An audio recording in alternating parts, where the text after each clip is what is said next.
Oke, hari ini topik kita topik yang cukup seru, saudara.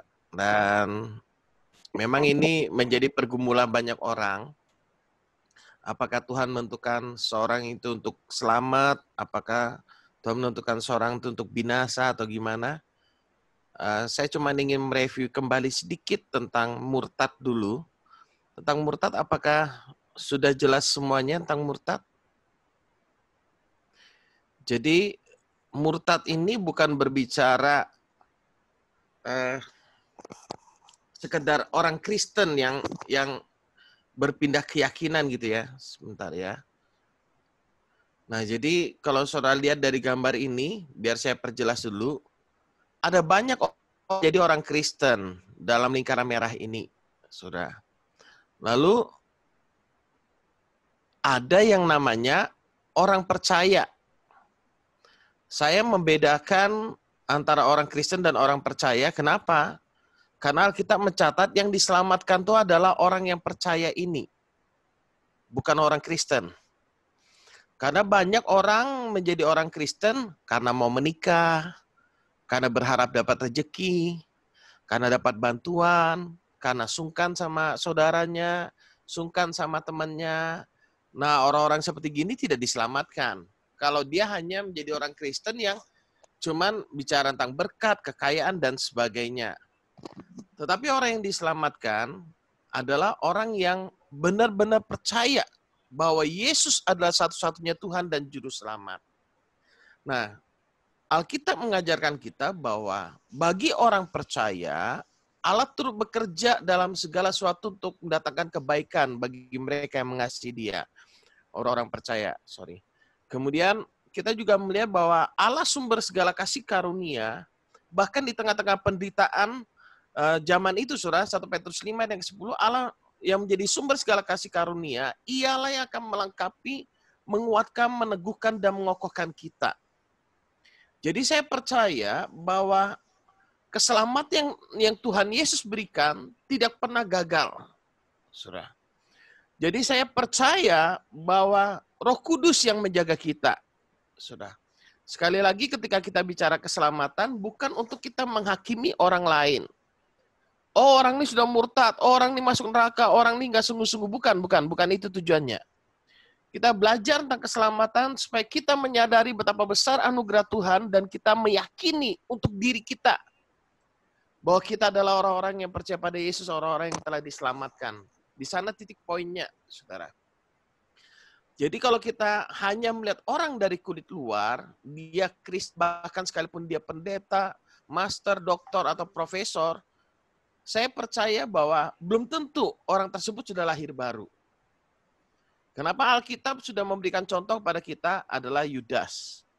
Yudas mengikuti Yesus selama 3,5 tahun. Tapi apa yang terjadi? Ternyata Yudas bukanlah orang percaya. Dia memang mengikuti Yesus, tapi Yudas bukan orang percaya, saudara. Dalam Yohanes 6 ayat yang ke-64. Nah, contoh orang yang murtad itu adalah Yudas. Kalau Yudas ada zaman sekarang, mungkin dia bukan sekedar jadi aktivis, saudara. Mungkin dia menjadi asisten gembala, gitu ya. Ketua bidang ini, ketua bidang itu mungkin kalau zaman sekarang. Ternyata Yudas bukan orang percaya, dia bendahara, BPH. Saudara. Makanya kita nggak bisa menilai orang dari luar. Tuhanlah yang melihat kedalaman hati kita. Kita nggak bisa menilai dan menghakimi orang lain. Itu prinsipnya. Jadi saya percaya orang percaya nggak bisa murtad. Kenapa? Karena ada pekerjaan Roh Kudus. Dan kita yang sudah percaya pada Yesus, kita dilahirkan dengan benih ilahi. Yesus sendiri berkata, tidak ada seorang pun dapat merebut mereka dari tanganku. Yohanes pasal 10 ya. Tidak ada seorang pun dapat merebut mereka dari tanganku karena Bapa lebih besar daripada siapapun. Jadi Allah tuh lebih besar daripada siapapun. Dia menjaga anak-anaknya. Dia menguatkan, meneguhkan, dan mengokohkan anak-anaknya. Jadi itu sekilas tentang murtad. Mungkin sampai sini kalau misalkan ada yang mau bertanya dulu sebelum saya lanjut ke predestinasi yang lebih dalam lagi. Apakah ada pertanyaan atau pendapat?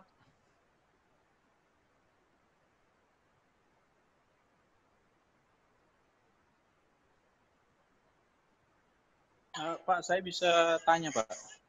Boleh, boleh. Ini masih ada kaitannya sama itu juga. Ada Yudas juga ya. Pokoknya yang ada kaitannya sama predestinasi lah, Pak. Ya. Jadi saya mau tanya, apa Pak percaya bahwa sebelum kita lahir Tuhan sudah, ya kita tahu percaya bahwa Tuhan sudah tahu sebelum kita ada, saat kita hidup dan masa depan kita. Tuhan sudah tahu. Apa juga Pak percaya bahwa kita juga sudah ditentukan masa depan kita seperti apa oleh Tuhan? Nanti akan terjawab dengan penjelasan, Melkon. Oh gitu. Karena ini hubungannya dengan free will, Pak. Gitu. Ya, free will. Free will dan terkaitnya dengan predestinasi gitu, Pak. Mungkin biar lebih enak sebelum saya masuk, karena ini memang materi yang cukup berbobot, tapi predestinasi ini sebenarnya tidak mempengaruhi keselamatan kita ya. Kita meyakini Tuhan yang benar gitu ya. Karena kita percaya Yesuslah satu-satunya jalan kebenaran dan hidup ya. Nah, cuman kita perlu melihat apa kata Alkitab tentang predestinasi ini biar lebih enak. Oke, jadi mungkin Pak jelasin dulu. Nanti kalau ini saya akan tanya. Jadi saya call dulu. Mungkin gini, supaya lebih gampang, saya ingin tahu dulu pandangan saudara tentang predestinasi selama ini bagaimana. Apa yang saudara ketahuin sehingga saya bisa menjelaskannya lebih enak nanti. Saya bisa menjawab apa yang mudah-mudahan bisa menjawab apa yang menjadi pertanyaan-pertanyaan dalam pikiran kita nanti. Mungkin ada yang mau menjelaskan sedikit sepengetahuan kita tentang predestinasi bagaimana?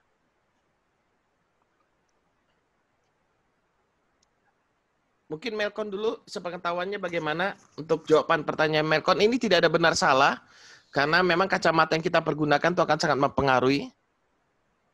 Jadi kalau yang saya yang ada dalam benak saya tentang predestinasi artinya Tuhan sudah tahu dan sudah menentukan apa yang akan kita, yang sebelum kita ada dan setelah kita ada. Jadi ini bersinggung artinya berkonflik dengan free will yang Tuhan kasih. Jadi apa gunanya free will ketika Tuhan sudah menentukan kita harus kayak gini, Pak? Gitu. Itu yang dasarnya adalah kedaulatan Tuhan yang menentukan ya. Iya, betul Pak. Ini ada konflik yang itu. Mungkin itu Pak. Saya makanya saya tetap ingin tanya tentang itu. Ya, oke, baik. Mungkin yang lain lagi yang diketahui apa? Apakah saudara meyakini predestinasi bahwa Tuhan menentukan ada orang selamat, ada orang binasa dalam kekekalannya? Tuhan sudah tentukan. Lihat orang nih, oh ini selamat, oh orang ini binasa. Ada? Pendapatnya mungkin? Kogoming?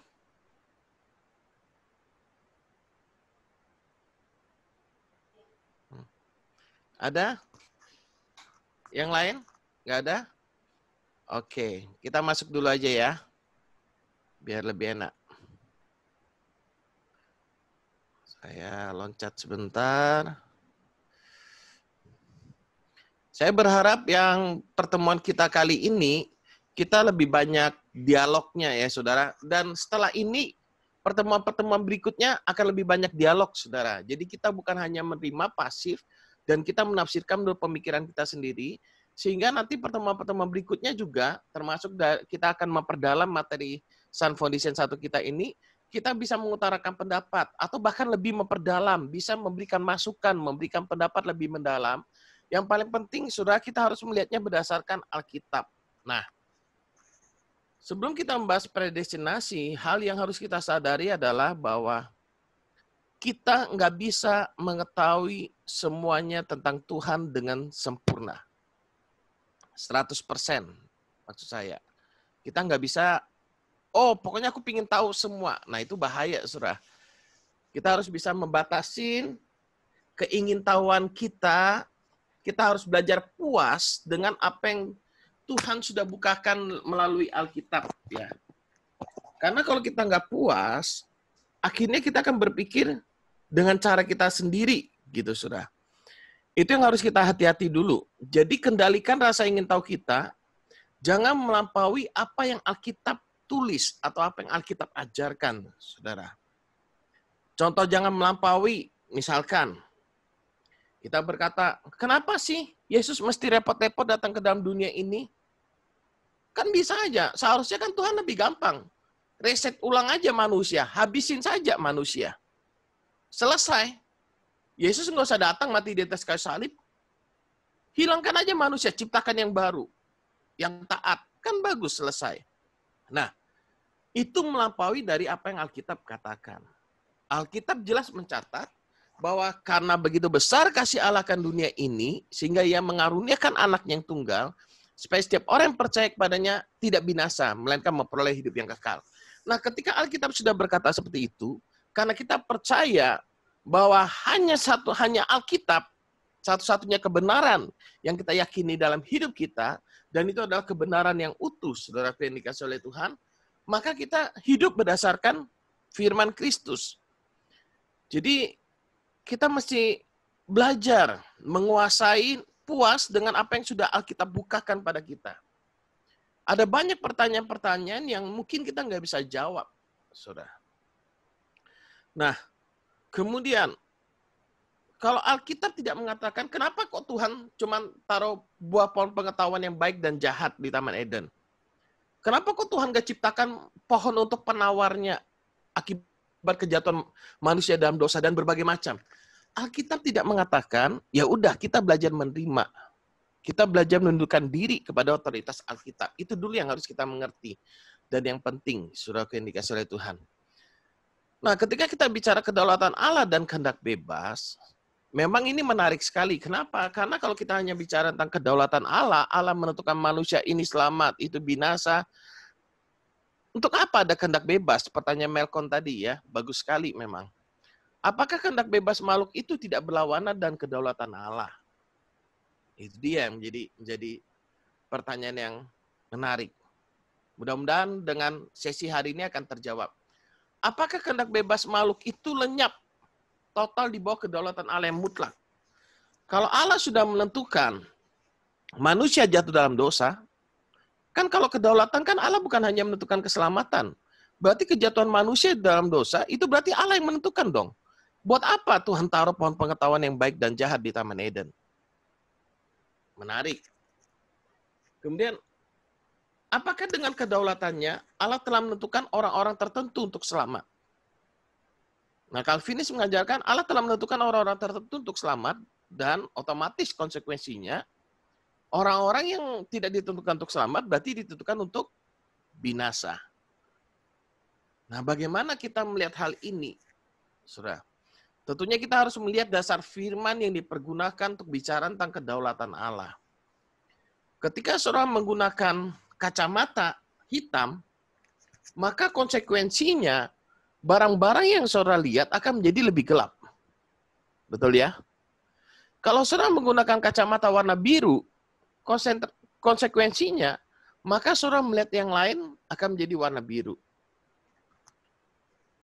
Nah, apakah bisa kita hanya melihat tentang Allah ini hanya berdasarkan kedaulatannya? Itu lebih menarik lagi. Nah, predestinasi. Kita bicara predestinasi ini teologinya Calvin. Predestinasi itu doktrin yang menyatakan bahwa Allah dalam kedaulatannya memilih orang-orang tertentu untuk diselamatkan. Itu predestinasi. Jadi itu pengajaran dari barat sana yang menyatakan bahwa Allah telah memilih orang-orang tertentu untuk diselamatkan. Kemudian, bagaimana dengan yang tidak dipilih? Kalau yang nggak dipilih, ya otomatis kita tahu konsekuensinya apa? Ya nggak selamat gitu kan ya. Berarti Allah yang menentukan orang tersebut juga tidak selamat, saudara. Jadi dasar pemikiran dari Calvinis ini adalah Allah itu maha kuasa. Maka ia berdaulat untuk melakukan apapun yang dikehendakinya. Karena Allah maha kuasa, itu dasar pemikirannya. Jadi dalam hal keselamatan manusia, ia bebas untuk memilih manusia tanpa syarat apapun sejak kekal untuk diselamatkan. Serta menerima hidup kekal, namun ia juga bebas memilih manusia tanpa alasan apapun untuk ditetapkan masuk neraka. Ini dasar pemikirannya. Karena dia melihat Allah itu Maha Kuasa. Dia Allah yang berdaulat, saudara. Jadi tanpa memperhitungkan kehendak manusia itu juga. Kalau Allah menentukan manusia sebelum dunia dijadikan, maka buat apa Tuhan memberi perintah, melarang makan buah pohon pengetahuan yang baik dan jahat dan sebagainya. Ini pertanyaan-pertanyaan yang sering kali muncul dalam pikiran kita, secara khusus pikiran saya juga. Nah, kita otomatis karena Allah itu Allah yang berdaulat, Allah yang telah menentukan, dasar pemikirannya Calvinis itu adalah tulip. Total depravity, kerusakan total. Artinya apa? Manusia itu sudah rusak total, nggak ada baiknya sama sekali, karena akibat dosa manusia sudah mati. Makanya muncul hanya kejahatan semata-mata. Bahkan untuk memilih manusia pun, memilih untuk mengikut Tuhan pun manusia nggak mampu. Itu teorinya Calvinis. Kalau manusia sudah mati, nggak bisa berbuat baik, otomatis harusnya juga nggak bisa berbuat jahat. Unconditional election. Nah, inilah pemilihan Allah dalam predestinasinya, dalam kedaulatannya Allah menentukan, oh si Ucok selamat, oh si Acong binasa, oh si Sincai selamat, gitu kan. Seakan-akan random begitu saja. Jadi yang selamat itu karena kasih karunia Allah. Yang nggak selamat, ya karena memang sudah mereka jatuh dalam dosa, binasa, itu hal yang wajar. Gitu ya. Allah menyelamatkan sebagian, ya suka-sukanya Allah. Gitu. Kemudian, limited atonement. Penebusan terbatas. Sehingga karena Allah sudah menentukan orang-orang tertentu untuk selamat, dalam kedaulatannya, berdasarkan kedaulatannya, maka Allah juga menebusnya hanya orang-orang yang ditentukan saja yang sudah ditebus. Jadi dasarnya menjadi begitu tuh. Jadi tulip ini. Lalu, irresistible grace.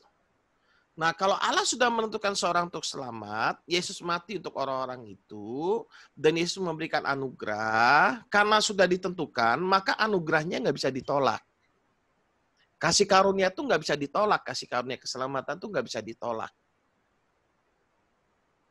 Teorinya jadi begitu, tulip ini. Lalu, namun orang yang menerima anugerah keselamatan, dan dalam hatinya akan lahir ketekunan sebagai orang-orang yang telah dikuduskan oleh Allah. Jadi kalau kita melihat, inilah logika berpikirnya, cara berpikirnya Calvinis tentang keselamatan. Ini teori Calvinis, sudah. Jadi Allah dalam kedaulatannya menentukan seorang untuk selamat karena manusia itu sudah rusak total. Allah menentukan, kemudian Allah membuat pemilihannya tanpa syarat. Kita nggak boleh bertanya kenapa si Ucok selamat, si Acong nggak selamat dan sebagainya. Lalu penebusan yang Yesus lakukan juga hanya untuk orang-orang yang telah ditentukan saja. Bukan untuk semua manusia. Kemudian karena Allah sudah menentukan, Allah memberikan kasih karunia-Nya. Nah, kasih karunia itu juga nggak dapat ditolak. Dari pihak manusia seakan-akan kita punya kehendak bebas. Tapi kehendak bebas itu toh akhirnya menerima keselamatan itu. Ini menurut Calvinis. Jadi bukan mati total kehendak bebas. Tapi menurut Calvinis, dari pihak manusia kita tidak tahu siapa yang menerima kasih karunia Allah itu. Yang kita tahu kalau kita percaya pada Yesus, maka kita akan diselamatkan. Lalu muncul ketekunan orang-orang kudus.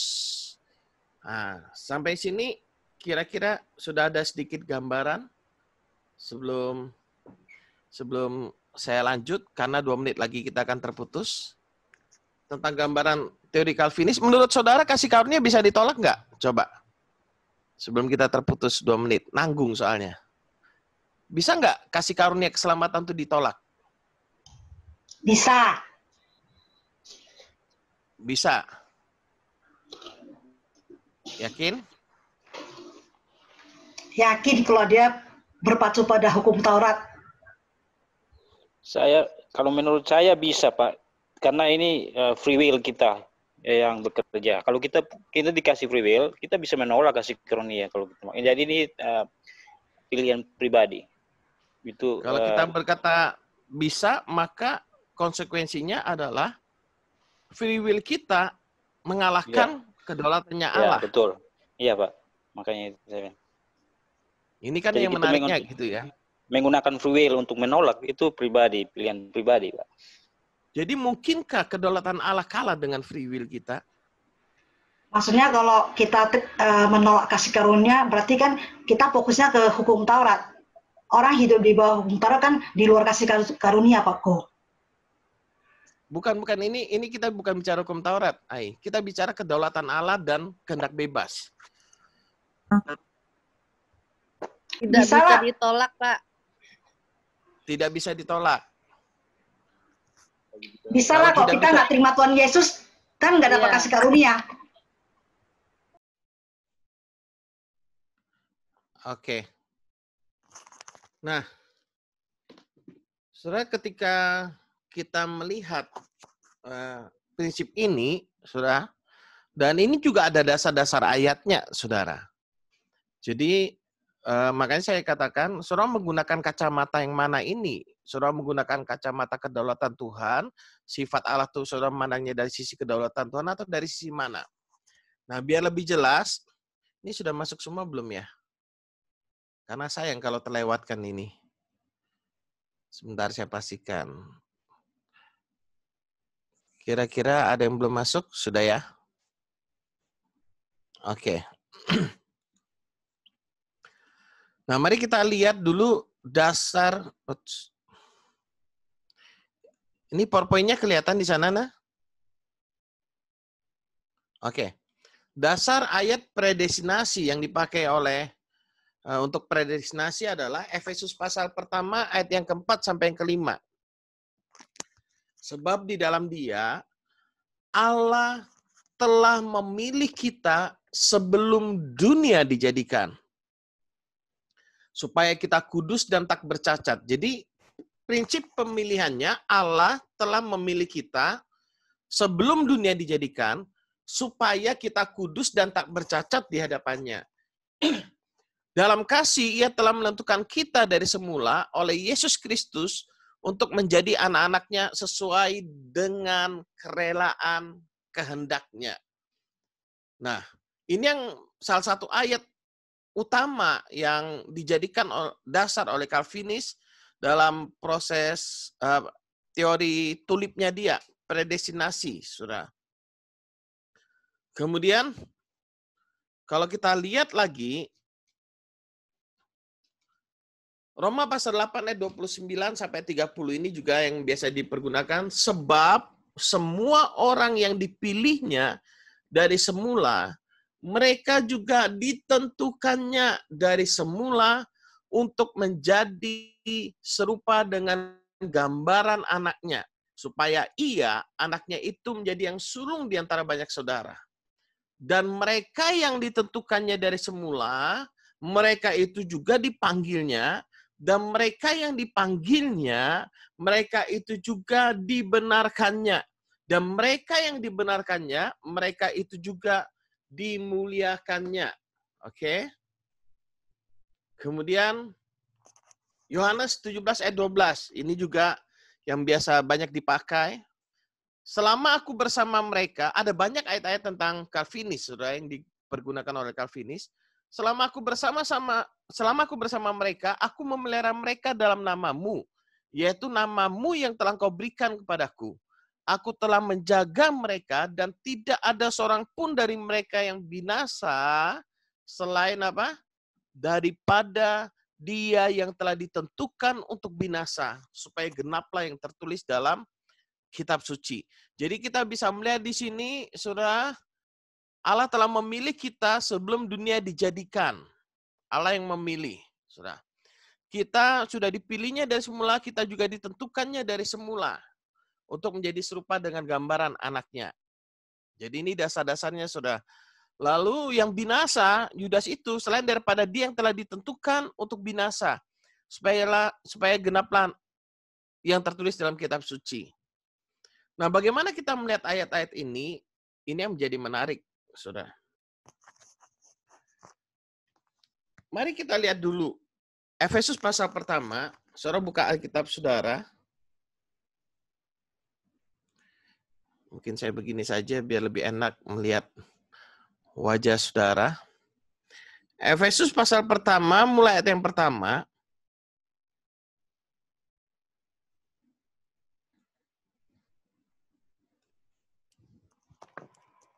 Sebentar.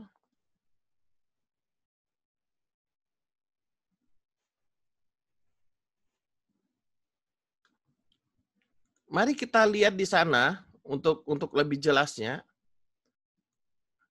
Kalau tadi ayat yang dipergunakan adalah Efesus pasal yang keempat, betul ya? Efesus 1 ayat yang keempat, maksud saya Efesus 1 ayat yang keempat ya. Coba kita baca sekali lagi Efesus pertama ayat yang keempat. Sebab di dalam Dia Allah telah memilih kita sebelum dunia dijadikan. Allah telah memilih kita sebelum apa? Dunia dijadikan, supaya kita kudus dan tak bercacat di hadapannya. Nah, saudara, kita harus hati-hati dalam melihat ayat ini. Yang menjadi penekanannya, apakah memang Allah telah memilih kita sebelum dunia dijadikan, atau di dalam Dia yang menjadi penekanannya sebenarnya. Coba kita lihat. Yang menjadi penekanannya apa? Sebenarnya bukan Allah memilih kita sebelum dunia jadikan, tapi yang menjadi penekanan utamanya adalah di dalam Dia. Di dalam Dia itulah proses pemilihan itu terjadi. Nah, untuk memperjelasnya, coba kita lihat mulai dari ayat yang pertama. Lihat mulai dari ayat yang pertama. Dari Paulus Rasul Kristus Yesus yang oleh kehendak Allah kepada orang-orang yang kudus di Efesus, orang-orang yang percaya dalam Kristus Yesus. Saudara perhatikan nanti ada berapa kali kata dalam ini. Dalam Efesus pasal pertama ini. Kasih karunia dan damai sejahtera dari Allah Bapa kita dan dari Tuhan Yesus Kristus menyertai kamu.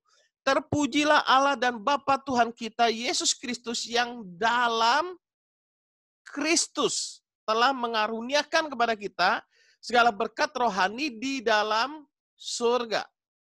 Sebab, apa dikatakan? Di dalam Dia, Allah telah memilih kita. Saudara perhatikan kalau ayat yang ketiga ini, konteksnya kan jadi lebih jelas penekanannya. Terpujilah Allah dan Bapa Tuhan kita, Yesus Kristus, yang dalam Kristus telah mengaruniakan kepada kita segala berkat rohani dalam surga. Yang dalam Kristus, betul ya? Kalau kita berada dalam Kristus, saudara, kasih karunia-Nya itu hanya ada di dalam Kristus, bukan di luar Kristus. Makanya yang keempat dikatakan, sebab di dalam Dia, Allah telah memilih kita sebelum dunia dijadikan, supaya kita kudus dan tak bercacat di hadapannya. Ayat yang kelima, dalam kasih. Nah, berarti kita bisa secara sekilas, saudara sudah mendapat jawaban sebenarnya. Proses pemilihan Allah itu terjadi di dalam Kristus. Kasih karunia Allah adanya di dalam Kristus, saudara. Sampai sini jelas, pelan-pelan. Kasih karunia adanya dalam Kristus dan proses pemilihan itu terjadi di dalam Kristus. Nah, landasan untuk pemilihannya itu ayat yang kelima dalam kasih, gitu ya. Nanti kalau saudara lihat hubungan Bapa dengan Kristus itu hubungannya hubungan kasih semenjak kekekalannya, gitu ya. Dalam kasih Ia telah menentukan kita dari semula oleh Yesus Kristus untuk menjadi anak-anaknya sesuai dengan kerelaan kehendaknya. Karena kasih karunia Allah di dalam Kristus itulah sesuai dengan kerelaan kehendaknya lah, bagi kita yang berada dalam Kristus, kita menerima kasih karunia dan memperoleh keselamatan. Supaya terpujilah kasih karunia-Nya yang mulia, yang dikaruniakannya kepada kita di dalam Dia yang dikasihinya. Di dalam Dia lagi, ayat yang ketujuh, sebab di dalam Dia dan oleh darahnya, kita telah beroleh penebusan, yaitu pengampunan dosa menurut kekayaan kasih karunia-Nya. Itu semua terjadi di dalam Dia. Jadi kalau sekilas kita bisa melihat bahwa ayat yang keempat itu penekanannya adalah di dalam Dia. Yang dilimpahkannya kepada kita dalam segala hikmat dan pengertian. Sebab Ia telah menyatakan rahasia kehendak-Nya kepada kita sesuai dengan rencana kerelaannya itu, yaitu rencana kerelaan yang dari semula telah ditetapkannya di dalam Kristus. Berarti yang ditetapkannya siapa? Kristus. Ditetapkannya di dalam Kristus. Sebagai persiapan kegenapan waktu untuk mempersatukan di dalam Kristus. Sebagai kepala segala sesuatu baik yang di surga maupun yang di bumi.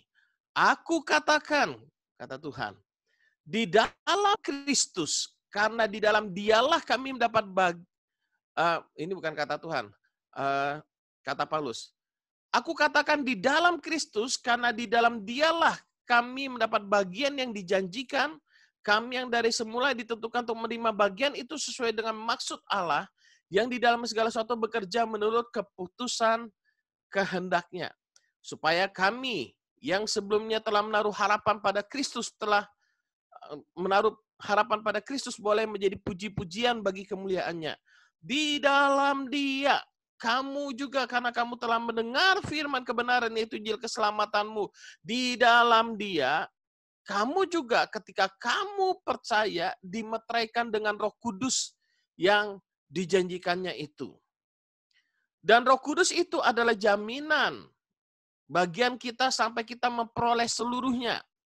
Yang jadi jaminannya adalah Roh Kudus. Kita sudah pelajari minggu lalu itu, 2 minggu lalu. Dan Roh Kudus itu adalah jaminan bagian kita sampai kita memperoleh seluruhnya, itu penebusan yang menjadikan kita milik Allah untuk memuji kemuliaan-Nya. Jaminannya adalah Roh Kudus. Karena itu setelah aku mendengar tentang imanmu dalam Tuhan Yesus dan tentang kasih-Mu terhadap semua orang kudus, aku pun tidak berhenti mengucap syukur karena kamu, dan aku selalu mengingat kamu dalam doaku. Jadi kalau saudara lihat Efesus pasal pertama ini, saudaraku, berulang-ulang dikatakan di dalam Kristus. Kalau dalam satu peringkop itu sampai berulang-ulang terus, kalimat itu dikatakan berulang-ulang, itu berarti menjadi satu penekanan utamanya. Jadi bukan penentuan dari semulanya, pemilihan Allah dari semula yang di dalam Kristus yang menjadi poin utama. Poin utamanya adalah di dalam Kristus. Oke? Dan doanya Rasul Paulus juga. Efesus 1 ayat yang ke-19. Dan betapa hebat kuasanya bagi kita yang percaya sesuai dengan kekuatan kuasanya yang dikerjakannya di dalam Kristus. Dengan membangkitkan Dia dari antara orang mati dan menundukkan Dia di sebelah kanannya di surga. Jadi penekanan utamanya adalah di dalam Kristus. Efesus pasal pertama ini. Bukan memilih kita sebelum dunia dijadikan yang menjadi penekanan utama. Di dalam Kristus, dalam kekekalannya, Allah mengetahui, makanya Allah mengenal kita yang percaya kepada Dia, nah ditentukan untuk selamat di dalam Kristus. Jadi bukan orang per orang yang ditentukan. Di dalam Kristus, oke? Kita lanjut lagi ya. Sampai sini jelas dulu? Sudah jelas tentang penekanannya ya? Oke. Saya lanjutkan lagi, kita lihat slide-nya lagi. Jadi pertanyaan sederhananya gini. Mulai kapan kita berada dalam Kristus? Kapan kita berada di dalam Kristus? 1 Yohanes pasal 4 ayat yang ke-15. Mari kita buka 1 Yohanes pasal 4 ayat 15. Barang siapa mengaku bahwa Yesus adalah anak Allah, Allah tetap berada di dalam Dia dan Dia di dalam Allah. Saudara dan saya berada dalam Kristus ketika kita mengaku percaya bahwa Yesus adalah anak Allah, kita ada di dalam Dia. Oke? Nah, mari kita melihat, menurut saudara, apa sih yang menjadi ciri khasnya Allah? Allah tentunya banyak karakteristiknya ya. Maha kasih, maha pengampun, maha baik, maha berdaulat, dan sebagainya, gitu ya. Nah, saya ingin mengajak saudara melihat bahwa Allah adalah kasih. 1 Yohanes pasal 4 ayat yang ke-8. Kita lihat, barang siapa tidak mengasihi, ia tidak mengenal Allah, sebab Allah adalah kasih. Allah menciptakan manusia sebagai objek kasihnya. Sebelum ada segala sesuatu, ada Yesus, ada Bapa, Bapa mengasihi Yesus, Yesus mengasihi Bapa dalam kekalannya, dan ada Roh Kudus yang mencurahkan kasih Bapa itu. Allah menciptakan manusia sebagai objek kasihnya, ia menyatakan kasihnya kepada manusia. Jadi karena begitu besar kasih Allah akan dunia ini, penyebabnya kita harus tahu itu. Kenapa Yesus datang ke dalam dunia? Karena Allah adalah kasih, karena kasihnya dia datang menebus, rela memberikan nyawanya bagi saudara dan saya. Jadi karena begitu besar kasih Allah akan dunia ini, sehingga ia telah mengaruniakan Anak Tunggal, supaya setiap orang yang percaya kepadanya tidak binasa, melainkan beroleh hidup yang kekal. Sebab Allah mengutus anaknya ke dalam dunia, bukan untuk menghakimi dunia, melainkan untuk apa? Menyelamatkannya oleh dia. Itu harus jelas dulu, saudara. Bahwa yang membuat Allah bergerak, itu adalah karena dia adalah kasih.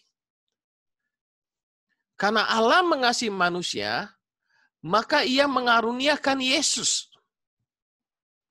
Yang dikaruniakan adalah Yesus dan segala sesuatu yang ada di dalam Yesus. Segala sesuatu ada dalam Yesus. Apakah Allah berdaulat? Ya, betul, Allah berdaulat. Namun tidak ada ayat yang jelas yang berkata Allah adalah kedaulatan. Yang ada itu, Allah itu roh. Yohanes 4 ayat 24. Allah adalah terang. 1 Yohanes 1 ayat 5. Allah adalah api. Ibrani 12 ayat 29 dan sebagainya. Sekalipun Allah berdaulat, Allah tidak pernah menciptakan manusia untuk masuk neraka. Itu yang harus kita ketahui dulu. Tujuan Allah menciptakan manusia bukan untuk masuk neraka. Allah tidak pernah menciptakan manusia untuk masuk neraka, karena neraka adalah tempatnya iblis dan malaikat-malaikatnya. Saudara. Neraka adalah tempatnya iblis dan malaikat-malaikatnya. Jadi berbahagialah saudara dan saya yang mengerti kebenaran ini, bahwa Tuhan ingin kita diselamatkan supaya kita bisa berhubungan pribadi dengan Dia, dan tempat kita bukan di neraka sebenarnya. Kita lihat ayat yang meneguhkannya, Matius 25 ayat 41, dan ia akan berkata juga kepada mereka yang di sebelah kirinya, enyalah dari hadapanku, hai kamu orang-orang terkutuk, enyalah ke dalam api yang kekal, yang telah sedia untuk siapa? Iblis dan malaikat-malaikatnya. Jadi Allah tidak menyediakan neraka untuk orang percaya atau untuk manusia. Saudara. Apa sih yang menjadi kehendak Allah kan gitu? Jalur kita berpikirnya kan? Allah menciptakan kita bukan untuk binasa, karena itu Yesus ketika manusia jatuh dalam dosa, kita masih ingat tapak ajaib, manusia jatuh dalam dosa, Allah memberikan dirinya, dia datang ke dalam dunia. Saudara. Tuhan itu baik, amin. Katakan bersama saya, Tuhanku baik. Tuhan Yesus baik. Ini kebenaran yang nggak boleh kita tidak mengerti, karena inilah ciri khas utamanya. Allah itu penuh dengan kasih, Allah adalah kasih, Yesus itu penuh dengan kasih karunia dan kebenaran. Makanya Tuhan itu baik. Kehendak Allah, yang pertama Allah adalah kasih, kita harus ingat sana. Yang kedua, kehendak Allah supaya semua orang diselamatkan. Bukan orang-orang tertentu. Sudah. Semua orang diselamatkan. Memang Calvinis mengatakan, ya Yesus mati untuk orang-orang pilihannya dia yang sudah ditentukan untuk selamat. Saya lebih percaya Yesus mati untuk semua orang. 2 Petrus 3 ayat yang ke-9, Tuhan tidak lalai menepati janjinya, sekalipun ada orang menganggapnya sebagai kelalaian, tetapi ia sabar terhadap kamu, karena ia menghendaki supaya jangan ada yang binasa, melainkan supaya semua orang berbalik dan bertobat. Semua orang berbalik dan bertobat. Sudah. 1 Tesalonika 5 ayat yang ke-9 sampai 10. Karena Allah tidak menetapkan kita untuk ditimpa murka. Nah ini, ketika kita bicara penetapan, Allah tidak menetapkan kita untuk ditimpa murka, tetapi untuk beroleh keselamatan oleh Yesus Kristus. Makanya kita bisa memberitakan Injil, kabar baik. Untuk beroleh keselamatan oleh Yesus Kristus Tuhan kita, yang sudah mati untuk kita, supaya entah kita berjaga-jaga, entah kita tidur, kita hidup bersama-sama dengan Dia. Kita lihat lagi apa yang menjadi kehendak Allah. 1 Timotius 2 ayat 3 sampai 4, itulah yang baik dan yang berkenan kepada Allah, juru selamat kita, yang menghendaki supaya semua orang diselamatkan dan memperoleh pengetahuan akan kebenaran. Saudara. Jadi kehendak Tuhan tuh supaya semua orang diselamatkan, sebanyak mungkin orang yang bisa diselamatkan. Tapi kan manusia dan kekerasan hatinya nggak mau menerima anugerah yang daripada Tuhan. Manusia yang kena tipu daya si jahat nggak mau menerima anugerah yang daripada Tuhan. 1 Yohanes 2 ayat yang kedua, dan Ia adalah pendamai. Pendamaian untuk segala dosa kita, dan bukan untuk dosa kita saja, tetapi juga untuk dosa seluruh dunia. Sudah. Roma 5 ayat 10, sebab jikalau kita ketika masih seteru diperdamaikan dengan Allah oleh kematian anaknya, lebih-lebih kita yang sekarang telah diperdamaikan pasti akan diselamatkan oleh hidupnya. Saudara, hati-hati dengan begini, ketika kita mengerti kehendak Allah adalah supaya orang diselamatkan. Nah, ada aliran yang mengatakan kalau gitu, karena kehendak Allah supaya semua orang diselamatkan, maka nggak ada yang masuk neraka. Neraka kosong. Nggak ada lagi yang masuk neraka, karena semua orang selamat, sekalipun dia orang berdosa, karena kehendak Allah untuk selamat, neraka jadi kosong. Nah, jadinya gitu lagi, saudara. Jadi universalism namanya. Mau percaya Yesus atau tidak, maka kamu akan selamat. Kalau gitu, saudara, itu akan bertentangan lagi dengan ayat lain. Ingat, kita menafsirkan Alkitab, nggak boleh saling bertentangan. Jadi, Roma 10 ayat yang ke-9 kan, jika kamu mengaku dalam mulutmu bahwa Yesus adalah Tuhan dan percaya dalam hatimu bahwa Allah telah membangkitkan Dia dari antara orang mati, maka kamu akan diselamatkan. Percaya yang menyelamatkan kita. Kalau nggak selamat, kalau nggak percaya ya nggak selamat. Bukan berarti orang nggak percaya Yesus juga diselamatkan. Di YouTube juga beredar pengajaran. Nggak ada itu neraka. Karena Tuhan itu baik. Nah, ini sisi ekstrimnya. Orang-orang yang berbicara tentang kebaikan Allah, kasih karunia Allah, ini bisa sampai ke sana, saudara. Bahwa semua orang tuh pasti selamat. Tuhan tuh Tuhan yang penuh dan kasih karunia, yang panjang sabar. Ngesumnya cuma sebagian. Kita nggak boleh melihat Alkitab hanya sebagian-sebagian. Sekali lagi saya sering katakan, kita harus lihat Alkitab secara keseluruhan. Tuhan menghendaki saudara hidup dalam kelimpahan berkat, kelimpahan anugerah. Tuhan ingin saudara hidup dan berkuasa. Nah, karena Tuhan ingin saudara hidup dan berkuasa, Dia berikan Roh Kudus-Nya. Dia berikan hikmat-Nya. Dia berikan firman-Nya. Dia berikan pengetahuannya bagaimana supaya saudara hidup sebagai orang yang berkuasa. Tuhan berikan semuanya, saudara. Tapi kalau saudara berkata, saya orang yang berkuasa, tapi saudara nggak melakukan apa-apa, tidak memberikan dampak apa-apa, berarti saudara hanya enggak. Makanya ketika kita lihat Alkitab, itu luar biasa, saudara. Saya percaya Alkitab itu sudah lebih dari cukup bagi kita. Kenapa? Waktu proses kanon, yang dimasuk dalam Alkitab, penulis-penulisnya itu harus nabi atau rasul, saksi mata langsung dari kehidupan Yesus. Kalau nabi dalam perjanjian lama kan bukan saksi mata, tapi dalam perjanjian baru itu saksi mata langsung, saudara. Rasul yang otoritasnya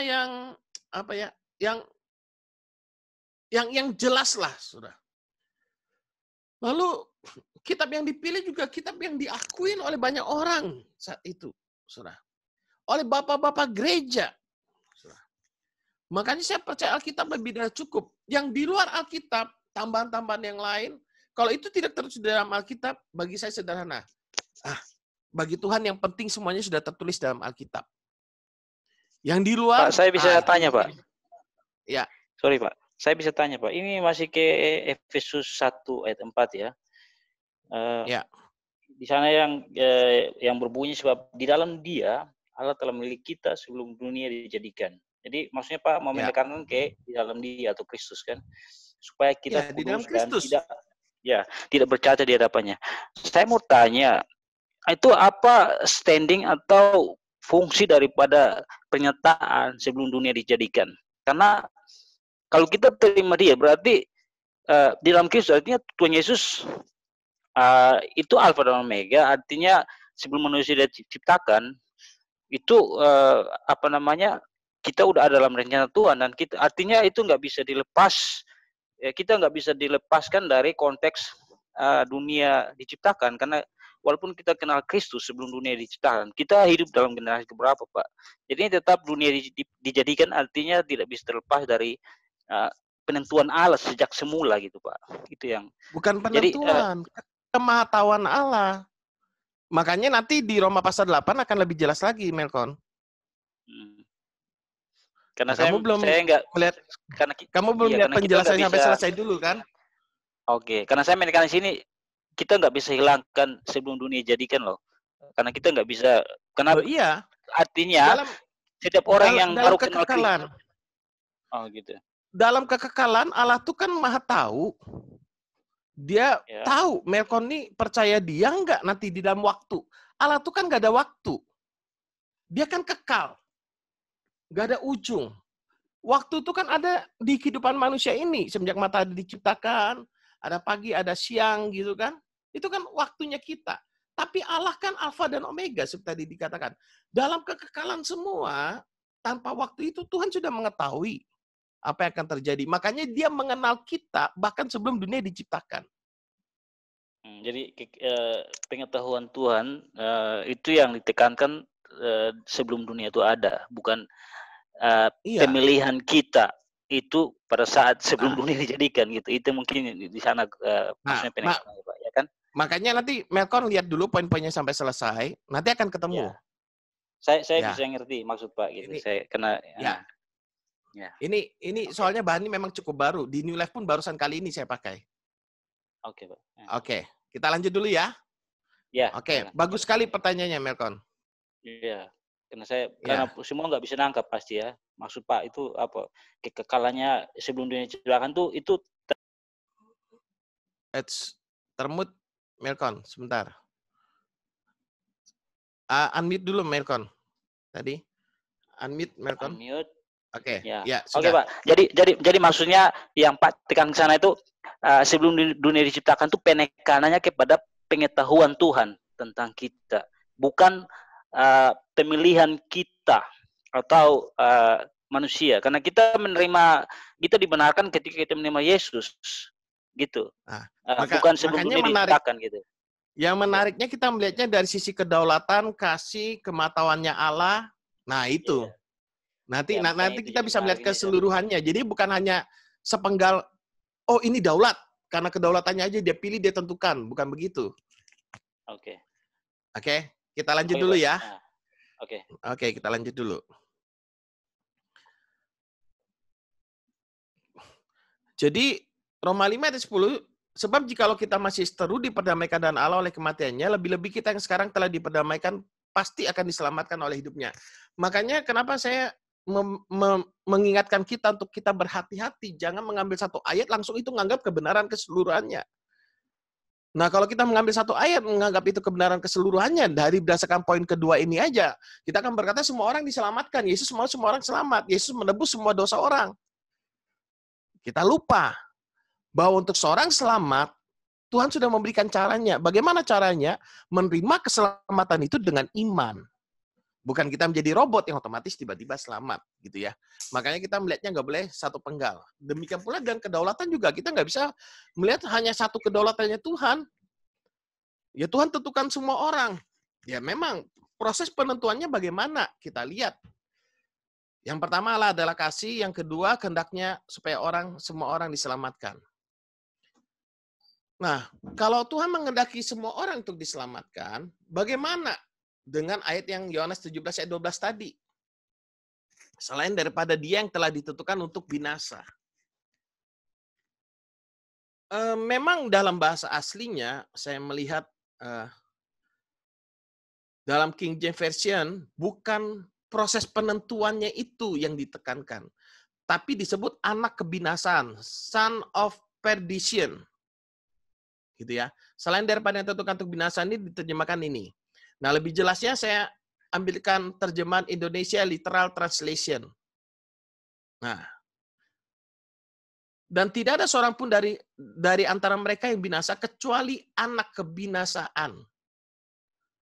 Ini bukan Tuhan menentukan untuk binasa, dia disebut anak kebinasaan karena dia memang tidak mempercayai Yesus dan dia akan binasa. Gitu ya. Ini juga anak kebinasaan ini dipakaikan ketika iblis disebut. Nanti kita lihat. Dalam bahasa Yunaninya, Saudara, Yudas disebut putra atau anak kebinasaan, bukan ditentukan untuk binasa sebenarnya terjemahan lebih pasnya. Ayat ini tidak berbicara ditentukan untuk binasa, melainkan sebutan anak kebinasaan sama seperti antikris. Disebut manusia durhaka yang harus binasa. Nah, kata yang sama dipakai adalah anak kebinasaan ini.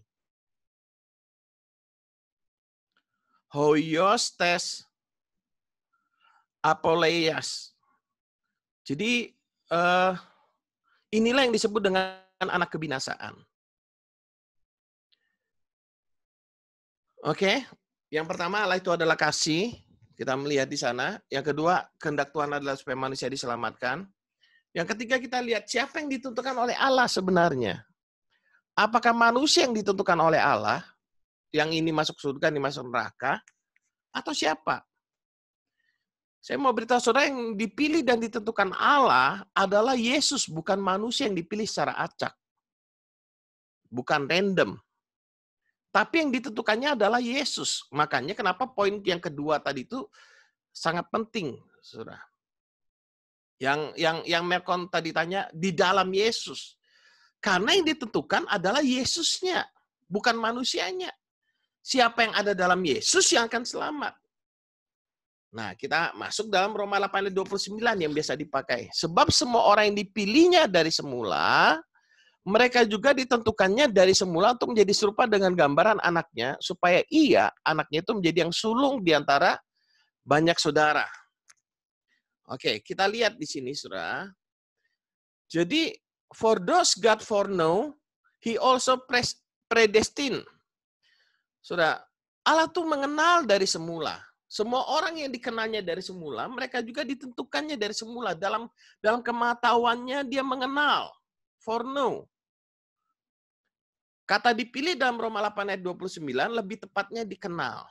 Semua orang yang dikenalnya dari semula. Kenapa bisa dikenal? Karena berada dalam Kristus.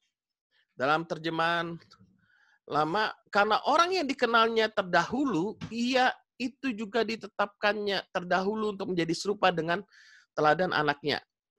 Supaya ia itu menjadi anak sulung di antara beberapa banyak saudara. Kita lihat. Ini ayat yang sudah sering kita pakai, sebab kamu tahu bahwa kamu telah ditebus dari cara hidupmu yang sia-sia yang kamu warisi dari nenek moyangmu itu bukan dengan barang yang fana, bukan pula dengan perak atau emas, melainkan dengan darah yang mahal, yaitu darah Kristus yang sama seperti darah anak domba yang tak bernoda dan tak bercacat. Ia telah dipilih sebelum dunia dijadikan. Berarti yang dipilih siapa ini? Kalau saudara lihat konteksnya, lalu saudara lihat ini, ia telah dipilih sebelum dunia dijadikan, tetapi karena kamu baru menyatakan dirinya pada zaman akhir. Jadi Yesus telah dipilih sebelum dunia dijadikan untuk menjadi korban penghapus dosa. Untuk menjadi anak domba Allah yang tak bernoda dan tak bercacat ini. Yesuslah yang dipilih. Yesuslah yang ditentukan dari semula. Yesuslah yang ditentukan, dipilih sebagai korban penghapus dosa. Kita lihat lagi, siapa yang ditentukan Allah? Roma 3 ayat 25. Kristus Yesus telah ditentukan Allah menjadi jalan pendamaian karena iman. Jadi yang ditentukan siapa? Kristusnya dalam darahnya. Hal ini dibuatnya untuk menunjukkan keadilannya karena ia telah membiarkan dosa-dosa yang telah terjadi dahulu pada masa kesabarannya. Dalam Roma 3:25 itu kata kerjanya itu indikatif aorist middle. Indikatif aorist middle itu maksudnya gini, indikatif itu sesuatu yang benar-benar pasti terjadi, kemudian aorist itu bicara tentang masa lalu yang terjadi dan itu menekankan sebuah peristiwa, proses penentuannya itu maksudnya. Middle itu kan kalau kita kan kata kerjanya itu kan apa sih namanya? Middle ini begini, gampangnya begini. Yang melakukan saya, yang kena dampaknya adalah saya. Misalkan Yudas bunuh diri. Yang bunuh diri siapa? Yudas. Objeknya siapa? Ya Yudas juga. Itu middle, Saudara. Nah, yang menentukan itu adalah Allah sendiri. Tapi yang ditentukannya adalah Allah sendiri juga, Yesus itu. Saudara mengerti maksudnya? Itulah dalam bahasa Yunani dia ada middle ini, Saudara. Kemudian yang menentukan adalah Allah dan objek dari penentuan itu adalah Allah sendiri. Kalau misalkan saya memukul si Ucok, berarti pelakunya siapa? Saya. Subjeknya kan? Objeknya siapa? Ucok. Nah, tapi kalau middle itu saya menentukan untuk saya gitu kan, bahasa kasarnya ini kan. Jadi Yudas bunuh diri, maka bunuh dirilah Yudas. Pelakunya adalah Yudas, yang dibunuh juga adalah Yudas. Yang menentukan Allah dan objek dari penentuan itu adalah Allah sendiri. Ini. Jadi yang ditentukan itu adalah Yesus, bukan kitanya. Mungkin di sini nanti makin jelas ini sudah. Kalau kita mengerti prinsipnya, akan lebih mudah kita memahaminya dan lebih jelas. Sebentar. Nah, di mana pemilihan atau penentuan itu terjadi? Pemilihan itu terjadi di dalam Yesus. Efesus 1 ayat yang keempat tadi jelas sudah saya jelaskan bahwa di dalam Dia, di dalam Allah, Dia telah memilih kita sebelum dunia dijadikan. Jadi jangan lupakan kalimat utamanya justru di dalam Dia tadi ya. Kalau sekarang kan kita sudah mulai mengerti nih Allah itu adalah kasih dan di dalam Yesuslah kita dipilih dan ditentukan dan proses pemilihan dan penentuannya itu dari Efesus 1 ayat 5 berdasarkan kasih, di dalam kasih. Menurut kerelaannya itu dia memberikan Yesus. Nah, dalam Efesus 1 ayat yang keempat, kata memilih menggunakan apa ini? Ya inilah bahasanya. Oke. Dia juga, kata itu juga indikatif, aorist, middle, untuk orang yang ketiga tunggal. Sudah. Terjadi masa lalu dan middle juga. Sudah. Modusnya indikatif itu berarti 100% terjadi, aorist terjadi waktu lampau, menekankan peristiwa, diatesisnya adalah tindakannya middle, jenis tindakannya middle. Pelaku dan yang menjadi objek dari pelakunya itu adalah sama. Sudah. Jadi pemilihan dilakukan di dalam Yesus. Sudah. Yesus. Allah yang melakukan pemilihan itu dalam Yesus. Kapan kita berada di dalam Yesus? 1 Yohanes 4 ayat 15 harus jelas ini. Barang siapa mengaku bahwa Yesus adalah anak Allah, Allah tak berada dalam dia dan dia di dalam Allah. Di mana pemilihan dan penentuan itu terjadi? Efesus 1 ayat 3-6, kita lihat, terpujilah Allah dan Bapa Tuhan kita Yesus Kristus yang dalam Kristus telah mengaruniakan kepada kita segala berkat rohani dalam surga. Sebab di dalam Dia Allah telah memilih kita sebelum dunia dijadikan. Jadi proses pemilihan dan penentuannya itu di dalam Dia. Supaya kita kudus dan tak bercacat di hadapannya. Dalam kasih, Ia telah menentukan kita dari semula oleh Yesus Kristus untuk menjadi anak-anaknya sesuai dengan kerelaan kehendak-Nya. Supaya terpujilah kasih karunia-Nya yang mulia yang dikaruniakannya kepada kita di dalam Dia yang dikasihinya. Jadi dasar atau landasan penentuannya adalah kasih. Karenanya dikatakan dalam kasih, bukan dalam kedaulatannya.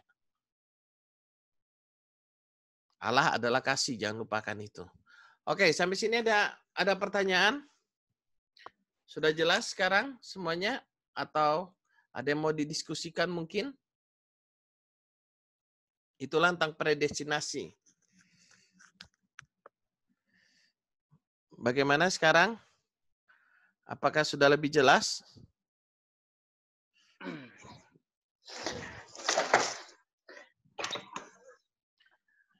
Gimana Melkon? Pak, saya mau itu tentang Efesus itu lagi, Pak. Tentang kata itu yang tadi, Pak, yang tentang pemilihan sebelum dunia diciptakan itu, Pak. Kenapa?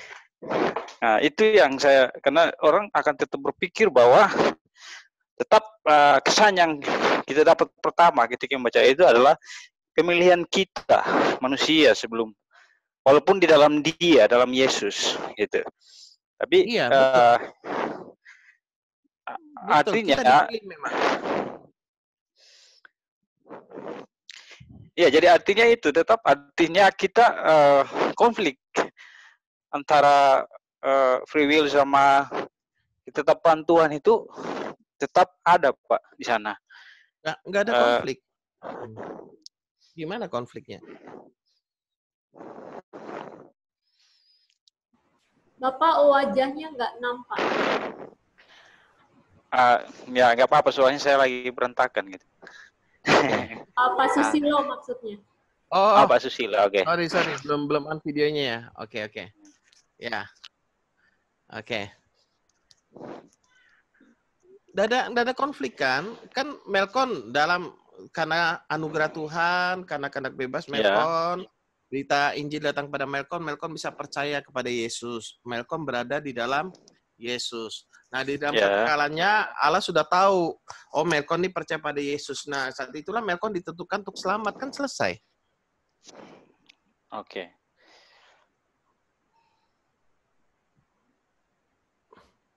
Jadi ya kan proses itu, penentuannya itu di dalam Yesus, simple. Sesimpel itu ya. Iya. Dan apakah itu karena kehendak bebas kita lebih besar daripada kedaulatan Tuhan? Ya enggak. Kalau nggak ada Yesus, kita nggak bisa selamat, kan gitu. Berarti yang berdaulat siapa? Tetap Tuhan.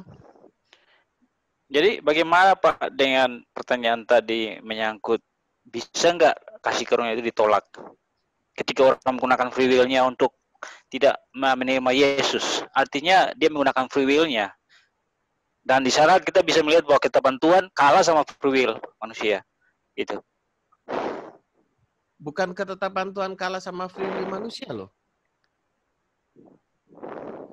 Apakah kasih karunia itu bisa ditolak? Ya, pertanyaannya sederhana gini, di Taman Eden Tuhan memberi pilihan nggak? Tuhan memberikan pilihan. Adam dan Hawa memilih makan buah pohon pengetahuan dan baik dan jahat, akhirnya jatuh dalam dosa, kan? Apakah Tuhan yang merancangkan dosa? Tidak. Gitu. Jadi ketika manusia menolak kasih karunia Allah, Allah Tuhan yang sudah baik, memberikan kasih karunia-Nya kepada kita nggak mau terima, ya udah. Jadi artinya Tuhan orang yang sudah tidak tahu. Pada Jadi artinya Tuhan sudah tahu jalan hidup kita, tetapi Dia membiarkan kita menggunakan free will kita untuk memilih untuk mengikuti Dia atau enggak gitu, Pak. Kira-kira seperti itu ya. Betul. Bahasa, kalau saya pakai ilustrasi sederhana, walaupun ilustrasi ini nggak bisa menggambarkan, kalau kita pelihara ikan kan kita taruh di akuarium, betul ya? Tapi kita nggak bisa sampai loncat keluar dari akuarium itu karena, ikannya nggak bisa loncat keluar dari akuarium karena tuannya sudah ngatur, oh ikannya ini nggak bisa setinggi ini, dan sebagainya. Kita punya free will, tapi tetap Tuhan itu Tuhan yang berdaulat, bisa intervensi dan segalanya. Kita nggak tahu lah untuk hal itu ya. Tapi jadi ketika kita lompat keluar dari ikan itu keluar dari akuarium berarti mati dong. Artinya kita keluar dari Yesus, kita berdosa dan kita binasa. Kira-kira seperti itu. Bukan itu maksudnya. Kan saya sebagai pengelola akuarium kan pasti sudah tahu ikan ini bisa lompat seberapa tinggi dan dia nggak mungkin keluar dong. Artinya Pak, tetap saya lebih berdaulat daripada ikan itu. Ikan tuh saya kasih kebebasan dia berenang ke pojok kiri, pojok kanan, depan belakang, atas bawah, terserah. Tapi dia nggak lebih berkuasa daripada kedaulatan saya. Gitu. Sama.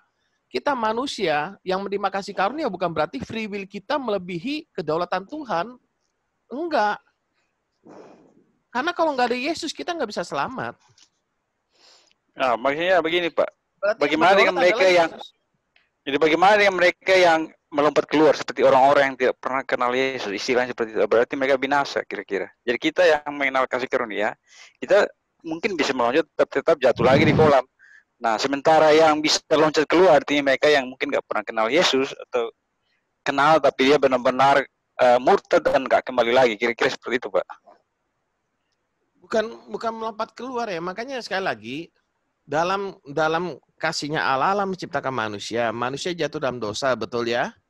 Ya. Habis manusia jatuh dalam dosa, Tuhan memberikan solusinya, memberikan kasih karunia-Nya. Manusianya mau terima atau enggak? Nah, ketika kita percaya pada Yesus, saat itu kita dilahirkan baru dengan benih ilahi. Nah, saya lebih percaya pekerjaan Roh Kudus dalam hidup saya, dalam hidup kita, daripada kehebatan kita untuk membinasakan diri kita. Nah, maksudnya? Iya. Roh Kudus tuh menjaga kita tuh perfect. Makanya dia tahu, dia kan kenal kita masing-masing pribadi. Karakternya kita, modelnya kita, baik buruknya kita. Dia tahu. Kita saja, saya punya anak 3, masing-masing berbeda cara saya memperlakukannya. Bukan berarti beda kasih sayang, karena saya berusaha melakukan pendekatan sesuai dengan karakteristik masing-masing. Nah, Roh Kudus tahu sampai hati kita yang paling dalam. Dia tahu kelemahan kita. Makanya sampai Alkitab berkata dia tidak pernah memberikan pencobaan melebihi daripada kemampuan kita. Pencobaan yang kita alami, pencobaan biasa yang tidak melebihi kemampuan kita. Bukan Allah yang mencobai, maksudnya pencobaan yang kita alami. Nah, makanya ia yang menguatkan, meneguhkan, dan mengokohkan kita. Dia tahu bagaimana cara menghibur kita. Dia tahu bagaimana cara memimpin dan menyentuh hati kita. Nah, begitu. Oke. Ada lagi?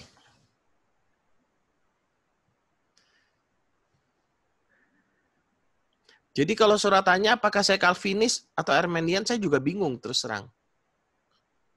Karena kalau Calvinis sekali selamat tetap selamat. Oke, saya percaya saya yang sudah diselamatkan dalam Yesus tidak akan binasa. Tapi Calvinis percaya Allah menentukan untuk selamat.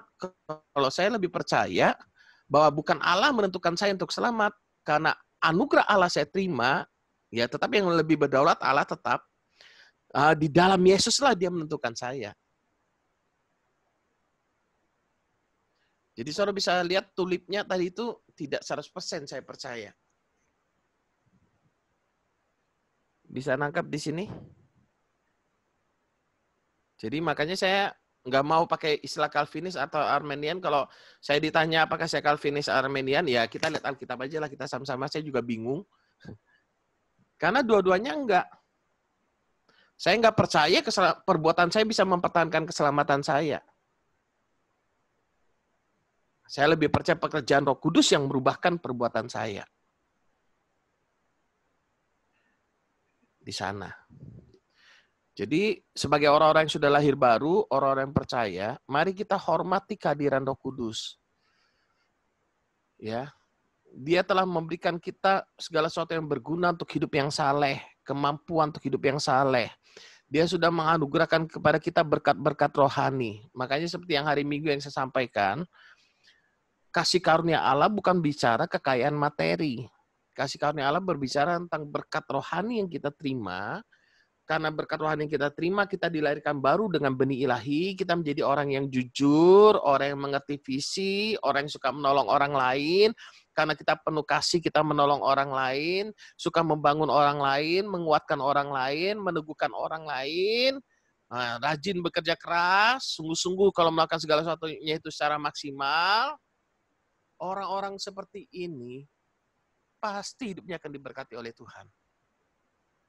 Tapi bukan berarti kalau kita kaya rohani, materinya jadi ukuran lagi. Bukan.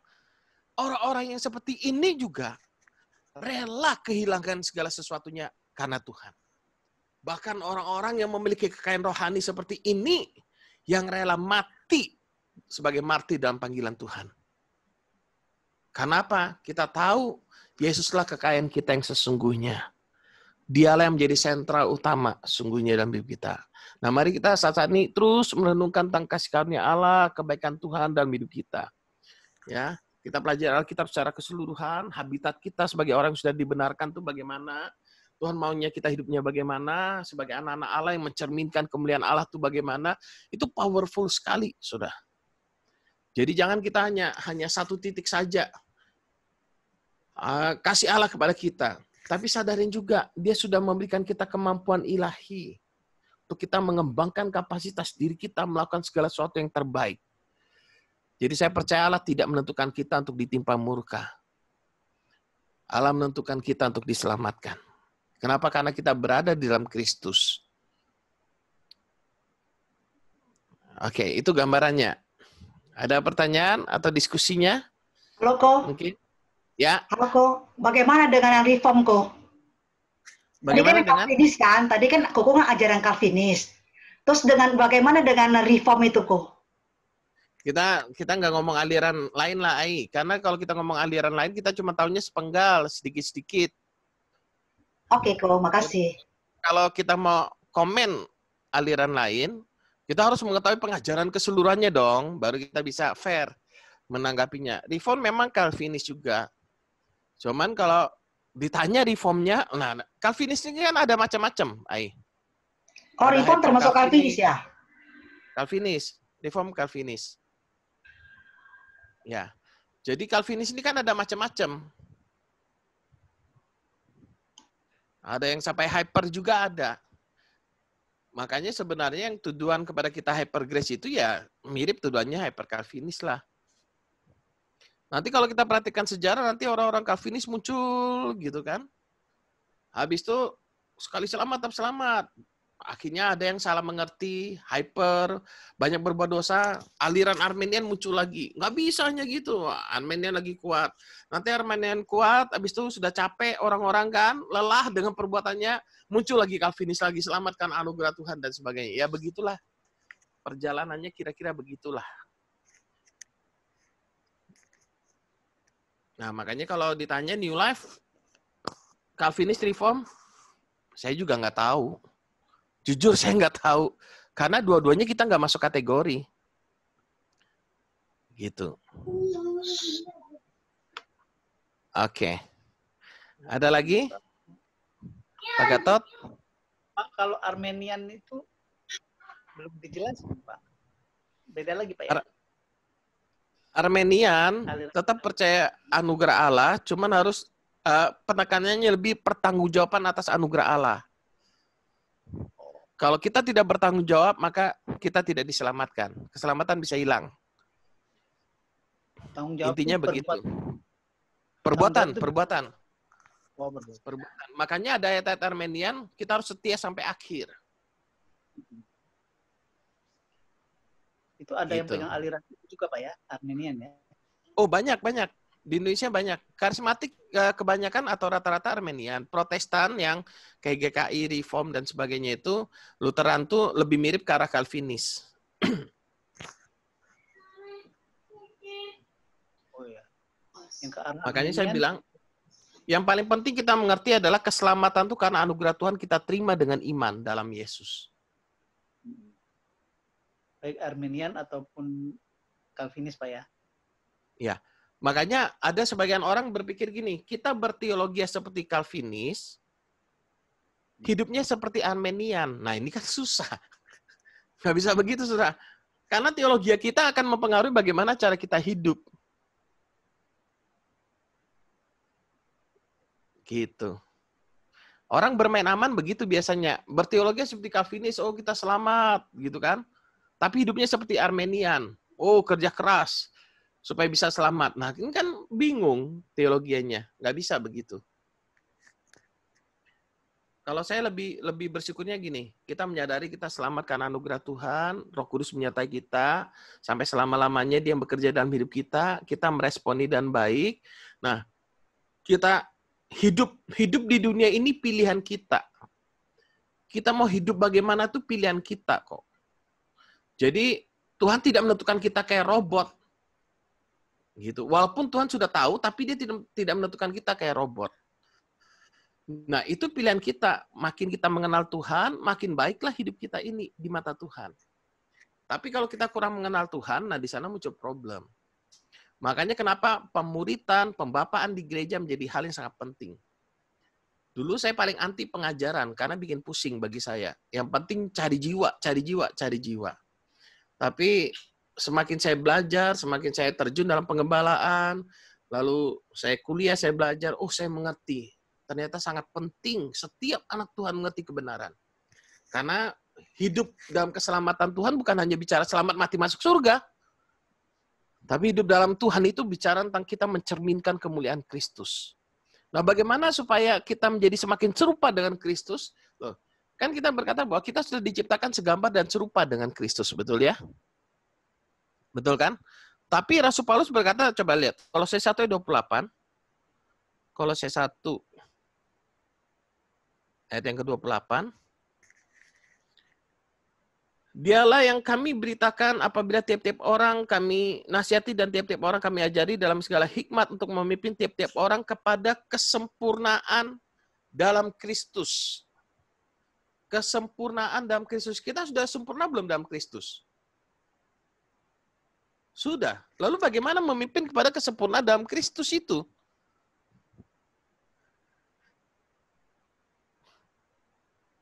Roh kita sudah sempurna dalam Kristus. Makanya memimpin jiwa dan tubuh kita ini sempurna dalam Kristus. Jiwa kita inilah yang harus tunduk pada keinginan roh. Pada apa kata firman. Itu yang penting. Makanya jangan kita memulai dengan roh, mengakhiri dengan daging. Rugi hidup kita. Selamat sih selamat. Tapi rugi, kita menderita di dunia, nanti di sananya juga kita rugi. Tapi kalau kita hidup dengan roh, sampai akhir dengan roh, finishing well. Kita mau mengakhiri pertandingan dan baik. Bagaimana cara mengakhiri pertandingan baik? Aduh, fokus sama Kristus, cintanya itu sungguh-sungguh luar biasa, saudara.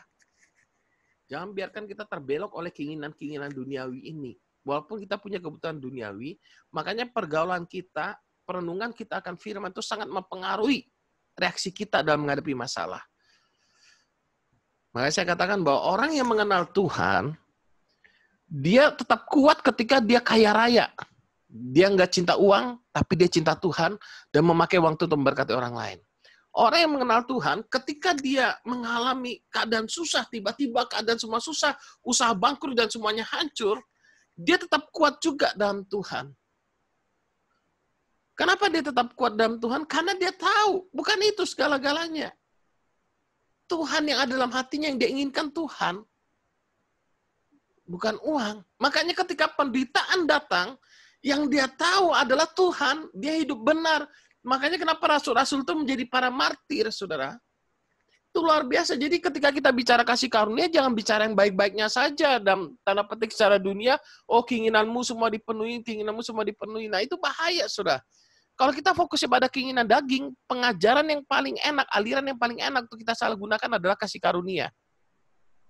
Makanya sampai ada Yudas 1 ayat 4 kan, hati-hati dan orang yang menyelusup di tengah-tengah kami, yaitu orang-orang fasik, yang sebenarnya menyalahgunakan kasih karunia Allah untuk melampiaskan hawa nafsu dan keinginan dagingnya. Makanya kita harus melihat secara keseluruhan, orientasi kita adalah Kristus.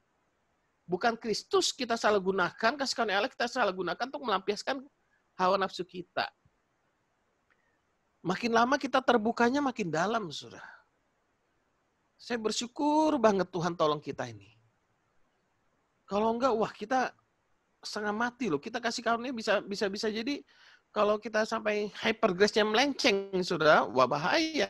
Kasih karunia memang hyper, memang berlebihan.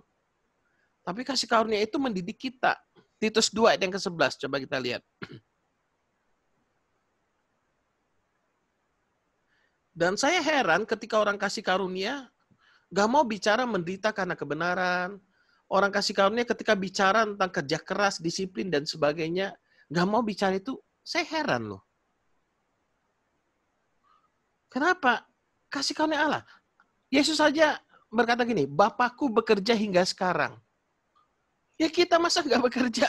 Kalau kita berkata Bapak bekerja, dia bekerjanya di mana? Di dalam kita.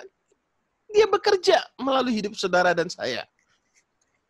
Titus 2 ayat yang 11, karena kasih karunia Allah yang menyelamatkan manusia sudah nyata, ia mendidik kita supaya kita meninggalkan kefasikan dan keinginan-keinginan duniawi, dan supaya kita hidup bijaksana, adil, dan beribadah di dalam dunia sekarang ini dengan menantikan penggenapan pengharapan kita yang penuh bahagia dan penyataan kemuliaan Allah yang Maha Besar dan Juru Selamat kita, Yesus Kristus.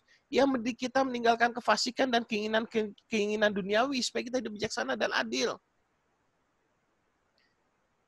Makin kita mengenal, makin dahsyat. Nah, sekarang kita mengerti kenapa orang yang menderita karena kebenaran disebut orang yang menerima kasih karunia Allah. Jadi orang yang menerima kasih karunia itu adalah orang yang hidup dalam kebenaran. Bukan hidup dalam dosa.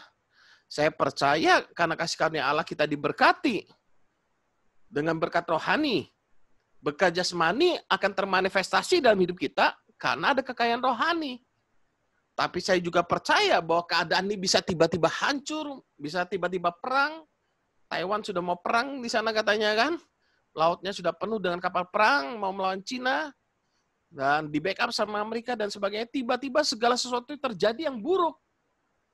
Kalau kita hanya menaruh dasarnya hanya pada kekayaan, keadaan nyaman, semuanya baik. Kebaikan Tuhan kita ukur dari sana. Runtuhlah iman kita. Runtuh iman kita. Makanya kita harus punya dasar iman yang benar. Kristus. Dalam segala keadaan, Tuhan tetap baik. Amin. Jadi jangan kita menaruhnya pada hal-hal materi atau keadaan nyaman di dunia. Makanya saya bersyukur banget Tuhan tolong saya dan jaga saya bersama dan istri ketika istri saya hampir lumpuh total itu. Karena tumor dalam tulang belakang. Secara jujur, iman saya sudah mulai runtuh itu. Jujur, walaupun saya PDM, saya bisa berkata begini doa saya. Sudah bisa bayangkan doa saya, Tuhan engkau ada di mana? Mengapa engkau biarkan ini terjadi? Bukankah semenjak muda aku sudah berikan hidupku padamu? Sudah bayangkan, seringkali saya bicara tentang Tuhan, tapi saya tanya, Tuhan engkau ada di mana? Saya mulai menyalahkan Tuhan tanpa saya sadarin. Kenapa? Karena saya pikir, kalau Tuhan itu baik sama saya, maka keadaan saya harus baik. Materi saya harus baik. Sekitar saya harus baik. Baru Tuhan itu baik. Kalau itu yang menjadi dasar, runtuh iman kita. Tapi kita ini yang mengalami kasih karunia Tuhan, kita percaya dalam segala keadaan. Tuhan itu baik, Dia menyertai kita. Sekalipun di tengah-tengah badai, kita seperti seekor Raja Wali yang terbang mengatasi badai. Tapi kita nggak mengeluh tentang badai itu. Ada kesusahan datang sekitar kita. Kita tetap seperti Raja Wali yang mengatasi segala sesuatunya. Nah, kalau ini sudah benar, kebenaran yang kita terima ini berkat rohani dan kekayaan rohani yang kita terima ini sudah benar, mau kita jadi orang kaya, mau bukan orang kaya, mau jadi orang terkenal punya jabatan, mau yang tidak terkenal punya jabatan atau yang dihina orang, kita akan tetap kuat berdiri teguh dalam kebenaran. Itu fondasi yang harus kita punya. Oke, ada lagi? Tinggal 8 menit. Detik-detik 8 menit. Tapi luar biasa. Terus renungkan kebenaran firman. Saya makin merenung, makin terpesona betul saya dengan Tuhan. Saya akhirnya tahu mungkin ada hal-hal yang salah dalam hati ini dulu.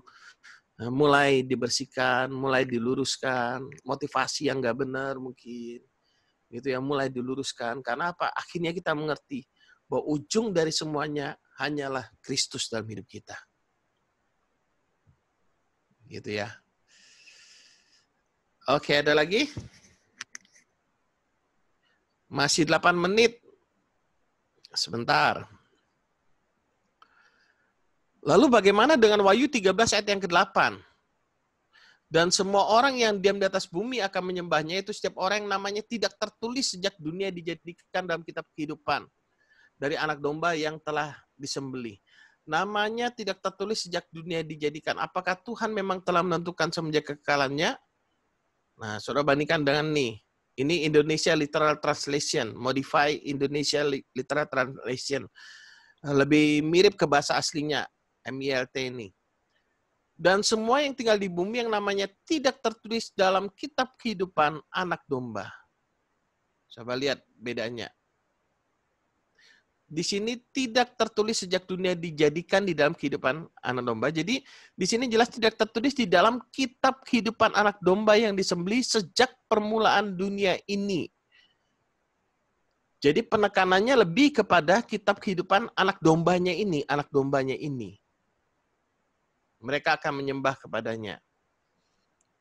Anak domba lain ditentukan sejak permulaan dunia. Bukan kitanya. Anak domba yang ditentukan sejak permulaan dunia. Jadi penentuan ada di dalam anak domba. Makanya ada kitab anak domba. Oke. Ada pertanyaan?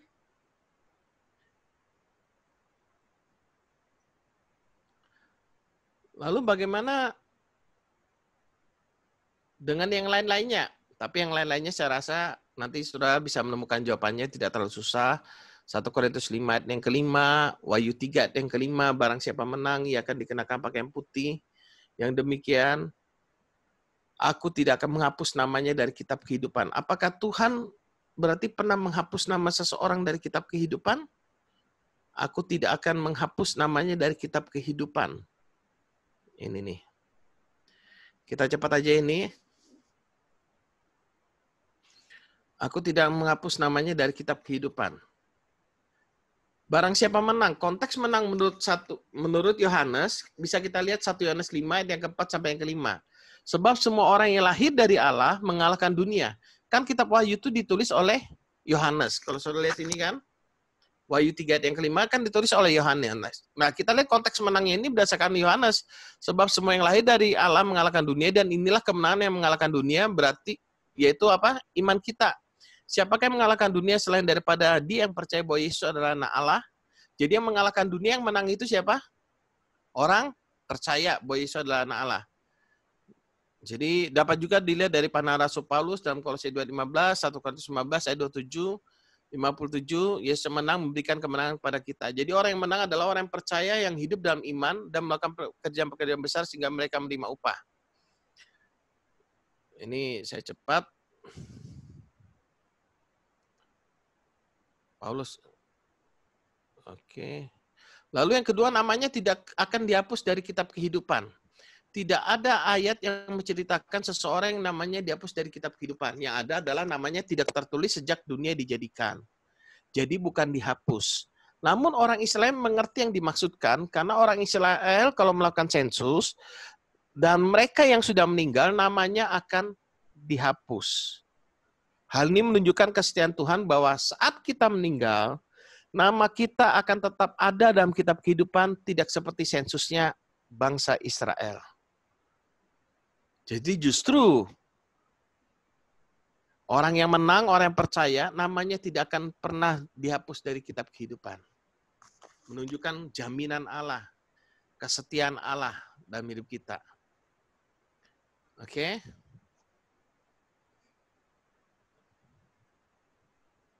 Oke, itu aja. Selesai bahan saya.